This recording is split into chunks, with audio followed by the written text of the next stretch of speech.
Повишаването на ДДС в хотелите и ваканционните паркове в Нидерландия предизвика тревога.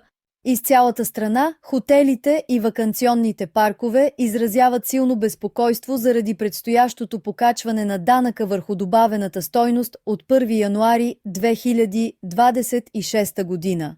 Докато къмпингите ще бъдат изключени от промените, ставката на ДДС за хотелите и ваканционните паркове ще се увеличи от 9 на 21%.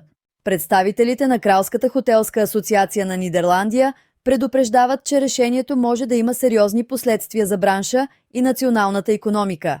Според местните анализатори, повишението на ДДС неминуемо ще доведе до нарастване на цените и може да накара повече туристи да търсят почивки в чужбина.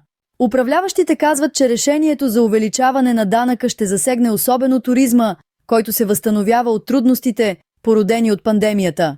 Секторът настоятелно призовава правителството да преразгледа увеличението, като обръща внимание на възможните неблагоприятни последици за индустрията.